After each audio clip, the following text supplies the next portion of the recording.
நான் கழகத்தில் சேர்ந்து என்னைக்கு தமிழ்நாட்டில் தளபதியுடைய ஆட்சி வந்ததோ அன்னிலிருந்து கழகத்தில் திமுகவில் நான் உண்மையாக செயல்பட்டு கொண்டிருக்கேன்னு உங்கள் எல்லாருக்கும் தெரியும். எனக்கும் நான் முன்னால் இருந்த அதிமுக கட்சியில் சிறுபான்மை நல உரிமை பிரிவினுடைய மாநில இணைச் செயலாளர் இருந்தேன். அப்போ எனக்கும் எடப்பாடிக்கு ஏற்பட்ட மனக்கசப்பினால் நான் திமுகவில் இணைந்து இன்றைக்கி வரலும் நான் திமுகவுக்கு உண்மையாக உழைச்சிட்ருக்கேன். இந்த நாடாளுமன்ற தேர்தலில் தேனியுடைய நாடாளுமன்ற தொகுதியில் இஸ்லாமியர்களும் முக்குலத்தோர் சமுதாயமும் அதிகமாக இருப்பதாலும் கழகத்தினுடைய வாக்குகள், தளபதியினுடைய வாக்குகள், சின்னவருடைய வாக்குகள் இவை எல்லாமே அதிகமாக வெற்றி வாய்ப்பை கொடுக்க இருப்பதாலும் இந்த தொகுதியை நான் தேர்ந்தெடுத்திருக்கேன். தேனி நாடாளுமன்ற தொகுதியை பற்றி உங்கள் எல்லாருக்கும் தெரியும். இன்றைக்கி தமிழ்நாட்டினுடைய கடைசி மூலையில் இருக்கக்கூடிய ஒரு தொகுதி. இந்த தொகுதியில் கடந்த முறை அதிமுக வெற்றி பெற்றது. இந்த முறை நிச்சயமாக திமுக வெற்றி பெறும். ஏன்னா இஸ்லாமியர்கள் இங்கே இருக்கக்கூடியவங்கெல்லாம் தேனியிலேருந்து வந்திருக்கவங்க தான். இவங்களாம் விருப்பப்பட்டு நீங்கள் தேனியில் கட்டுங்கன்னு சொல்லி தான் கட்ட சொன்னாங்க. அதுக்காக தான் கட்டியிருக்கேன். புதியவர்களுக்கு நிச்சயமாக தலைவர் வாய்ப்பு அளிப்பார். ஏன்னா திராவிட முன்னேற்ற கழகம் உழைப்பவர்களுக்கு நிச்சயம் வாய்ப்பு அளிக்கக்கூடிய தெரியும். நான் இந்த கழகத்துக்கு புதுசாக இருந்தாலும் உண்மையாகவும் நேர்மையாகவும் உழைச்சிட்ருக்கேன். இந்த கழகத்துக்கு என் உயிர் உள்ளவரை உழைப்பேன். எனக்கு நிச்சயம் வாய்ப்பு அளிப்பார்கள் என்ற நம்பிக்கையில் இந்த வேட்புமனு தாக்கல் செஞ்சுருக்கேன். இந்த வேட்புமனுவில் தலைவர் என்னை கூப்பிட்டு பரிசீலித்தாங்கன்னா வெற்றி வாய்ப்புக்கு உண்டான விஷயங்கள் எல்லாத்தையும் நான் தலைவர்கிட்ட ஷேர் பண்ணுவேன். அப்படி எனக்கு வாய்ப்பு அளிக்கிறேன்னா கூட கழகத்தின் வெற்றிக்காக நான் தொடர்ந்து தென் மாவட்டங்களில் பிரச்சாரம் செய்ய தயாராக இருக்கேன். சார், வாய்ப்பு அளிக்கிறேன்னா கூட நீங்கள் பிரச்சாரம் பண்ணுறேன்னு சொல்கிறீங்க. அது எப்படி சார் சாத்தியமாகும்? ஏன்னா நிறைய பேர் உங்களை அப்ரோச் பண்ணலாம், வேறு கட்சியில் அப்ரோச் பண்ணலாம், எங்களுக்கும் சப்போர்ட் பண்ணுறது. அப்போ எப்படி ஹேண்டில் பண்ண போகிறீங்க? இல்லை, நிறைய பேர் அப்ரோச் பண்ணல. கழகத்துலேருந்து எனக்கு நீங்கள் எங்கெல்லாம் போய் பிரச்சாரம் பண்ணீங்கன்னு சொல்லி அப்படின்னு சொல்லி எனக்கு ஆணையிட்டார்கள்னா கழகத்துக்கு கட்டுப்பட்டு தான் நான் பிரச்சாரம் பண்ணுவேன். ஏன்னா ஒரு இஸ்லாமியன் என்ற முறையில் சிஏஏ என்ஆர்சி சட்டத்தை தமிழ்நாட்டில் மட்டுமல்ல இந்தியாவிலே நிறைவேற்றத்துக்கு காரணமாக இருந்தது எடப்பாடி அரசு தான். இந்த எடப்பாடி அரசு ஓட்டு போட்டதுனால தான் சிஏஏ என்ஆர்சி சட்டம் தமிழ்நாட்டில் இன்றைக்கி பாஸ் ஆகிருக்கு.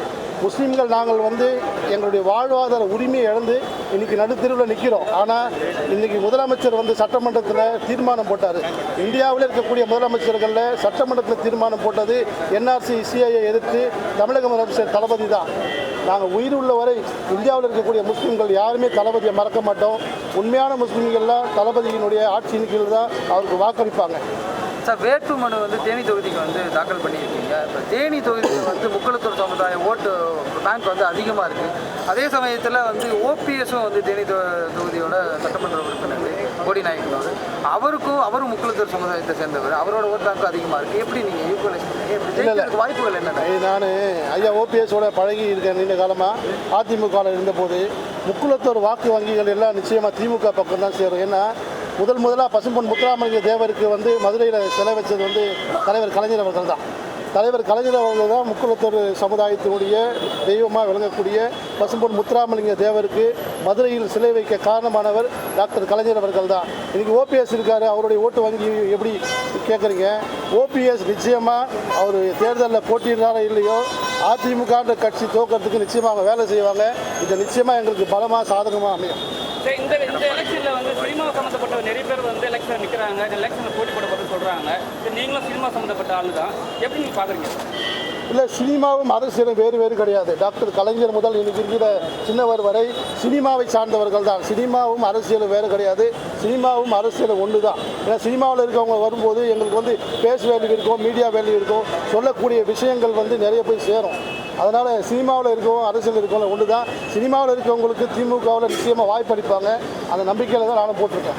நீங்கள் தேவர் படம் ஒன்று எடுக்கிறீங்க. இப்போ முஸ்லீம் கட்சி இது தொடர்ந்து அது தருவாங்கிறாங்க. அது எப்படி சார் பார்க்குறாங்க? ஏன்னா மக்கள் நீங்கள் இஸ்லாமிய சமுதாயத்தை சேர்ந்தவங்க சரிங்களா. ஆனால் தேவர் படம் எடுக்கிறீங்க, உங்கள் பொண்ணு ஒரு படம் பண்ணுறாங்க. ஸோ அதை எப்படி மக்கள் ஏற்றுப்பாங்க? இல்லை, பசும்பொன் முத்துராமலிங்க தேவர் ஐயா அவர்கள் இஸ்லாமிய தாய்ப்பால் குடித்து வளர்ந்தவர்னு உங்கள் எல்லாருக்கும் தெரியும்.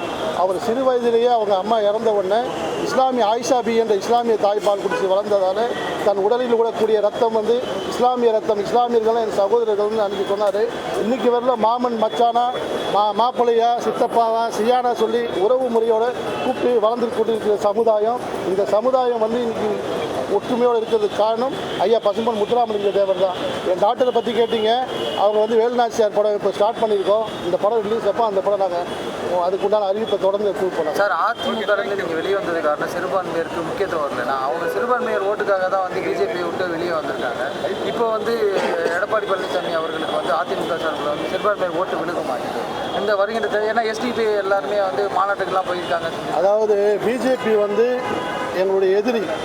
பாரதிய ஜனதாவும் பிரதமர் இருக்கக்கூடிய மோடி அவர்களும் இஸ்லாமியர்களுடைய எதிரி. இன்றைக்கி ஓபிஎஸ் இபிஎஸ்ஸை வந்து எங்களுடைய துரோகி. எடப்பாடி பழனிசாமி வந்து இஸ்லாமியர்களுடைய துரோகி. ஏன்னு சொல்கிறேன்னா, கடந்த ஆட்சியில் வந்து அதிமுக ஆட்சியில் இஸ்லாமியர்களை எல்லாம் நாடு விட்டு கடத்தக்கூடிய ஒரு சட்டம் சிஏஏ என்ஆர்சி சட்டத்தை வந்து பாஸ் ஆகிறதுக்கு காரணமே முகமது ஜான் என்ற ஒரு எம்பி, முஸ்லீம் எம்பி ராஜ்யசபாவில் இருக்கிறப்ப அவர் கையெழுத்து போட்டது தான். அவர் கையெழுத்து போடக்கூடாதுன்னு நான் அன்றைக்கே அவர்கிட்ட சொன்னேன், ஆனால் போடாதீங்கன்னு சொல்லிட்டு. இல்லை நான் போடுவேன்னு சொல்லி எடப்பாடியினுடைய அழுத்தமாக தான் போட்டார். இன்றைக்கி வரலாம் அந்த குடும்பத்தை அந்த எடப்பாடி பழனிசாமி போய் பார்க்கல. அந்த குடும்பத்தில் இருக்கவங்களுக்கு யாருக்குமே எம்பி சீட்டோ எம்எல்ஏ சீட்டோ கவுன்சிலர் சீட்டோ எதுவுமே கொடுக்கல. அந்த குடும்பத்தை இன்றைக்கி நடுத்தூரில் நிற்க வச்சிருக்காரு. அவருக்காக ஓட்டு போட்டு ஜமாத் வந்து நீக்கப்பட்ட முகமது ஜான் என்ற ஒரு எம்பியினுடைய குடும்பத்தையே ரோட்டில் நிற்க வச்ச நீங்கள் வந்து இஸ்லாமிய சமுதாயத்தை எப்படி இருப்பீங்க? இன்றைக்கி அவங்க ஆடுறதுலாம் நாடகம். பிஜேபியும் இந்த அதிமுகவும் வந்து ஒரு நாடகம் ஆடிட்டு இருக்காங்க. இதில் வந்து எஸ்டிபிஐ போய் இணைஞ்சிருக்கு. விரைவில் எஸ்டிபிஐ அங்கேருந்து திரும்பி இங்கே வெளியே ஏறும். நிச்சயமாக திமுகவுக்கு தான் வரும். அவர்களுடைய அந்த போடி முகங்கள் வெளிப்படும். மோடி வந்து லாஸ்ட் ஒரு மீட்டிங்கில் சொல்லியிருந்தாங்க, இது மாதிரி வந்து நிறைய ஊழல் நடக்குது தமிழ்நாட்டில். வந்து திமுக ஆட்சி நாங்கள் வந்துடுவோம், அது வந்த பிறகு எல்லா பணத்தையும் வாங்கி மக்களுக்கு நாங்கள் வந்து சேவை செய்யணும்னு சொல்லிட்டு மோடி வந்து லாஸ்ட் சொல்லியிருந்தார். ஒரு ஈவெண்ட்டில் சொல்லியிருந்தாரு. அதை பற்றி இல்லை அவர் என்ன சொல்கிறாருன்னா, மோடி திமுக வந்து ஊழலால் சம்பாதித்த அந்த சொத்துக்களை நாங்கள் பறிமுதல் செய்வோம்னு சொல்கிறாங்க. நாங்கள் ஊழலில் சம்பாதித்த சொத்துக்கள் என்னென்னா மக்களுடைய மனங்கள் தான். திமுக சம்பாதித்த சொத்துக்கள் வந்து இன்றைக்கி தமிழ்நாட்டில் இருக்கக்கூடிய வாக்காளர்களின் மனங்களை தான் நாங்கள் சம்பாதித்து வச்சுருக்கோம். பணங்களை சம்பாதித்து வச்சுருக்கல. இன்றைக்கி போலியான ஒரு குற்றச்சாட்டு. ஒரு சமுதாயத்தில் பிறந்தவன் ஒரு போதைப் பொருளை கடத்துறான்னா அந்த சமுதாயத்தை குற்றம் சாட்டுவது மாபெரும் அவமானம். ஒரு இஸ்லாமியனாக இருக்கக்கூடியவனை வந்து ஒரு படத்தில் வந்து தீவிரவாதியாக காட்டுறாங்க.